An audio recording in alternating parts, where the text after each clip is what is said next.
Majority Leader, Thank you, Mr. President. May I be allowed to just co-sponsor the measure? If I may. proceed. Thank you, Mr. President. Mr. President, yung akin dito hindi politika. Hindi na politika po. Whether I'm administration or on the other side, I'm for the country. You know that. I'm for the Senate. I believe in the Senate. And I believe the leaders of the Senate, the leadership of the Senate, and of course the leaders of our country. We want our country to move forward. But out of humanitarian concerns, I have a father, Mr. President, who's 85 years old. He might be listening right now, as a matter of fact. And as 85 years old, he has to be assisted. Because once you're over 80 years old, po, your balance, you have a problem with your balance. I see that with my father and my mother that has to be assisted. She's 82. Mr. President, yung tatay ko may medyo hindi na early stage dementia kasi minsan nakakalimot na rin siya sa mga anak niya. At talagang pag ganun ang stage, pati gamot nakakalimutan niya.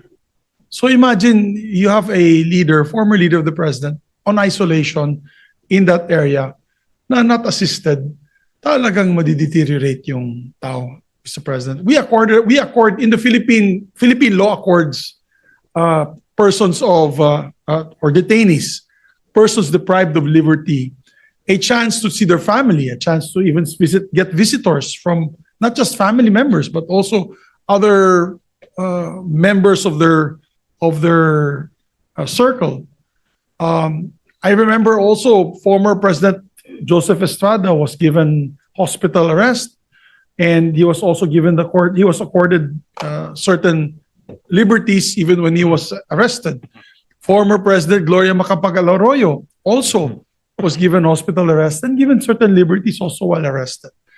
Ako, hindi na po ito politika. Huwag nyo nang isipin, DDS o Marcos or kabila. Hindi po. Ito po, I'm speaking as a son who has a father that has the same illnesses that the president is feeling right now. So mine is more a humanitarian, compassionate request. That's why we toned down the resolution, Mr. President. Ginawa ko na lang po one-page resolution, just showing in view of his age and deteriorating health, asking the ICC, we're just appealing to the ICC to allow it within the rules. It's allowed within the rules. As a matter of fact, there has been instances in the past that they granted this kind of privilege to persons with deprived of liberty. So yun lamang po, Mr. President. I don't want to belate the point any further. Hindi po to politika, hindi dahil ganito ganyan. Walang political color to. It's just for humanitarian reasons, Mr. President. I know some of the families who are victims who would probably be angry at me, and I understand that. Pero yung akin siguro, if the position was done on anybody, sabi nga ni Senator Alan, may it be anyone, as a Filipino citizen, deprived of liberty abroad, we always grant help that we can. As a matter of fact, many death row inmates who've done karumal-dumal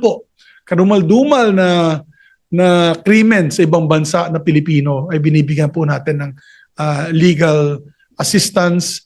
And also, we try to push for their clemency. As a matter of fact, marami pong binigyan ng clemency in Middle East countries requested by the President. So, yun lamang po, Mr. President.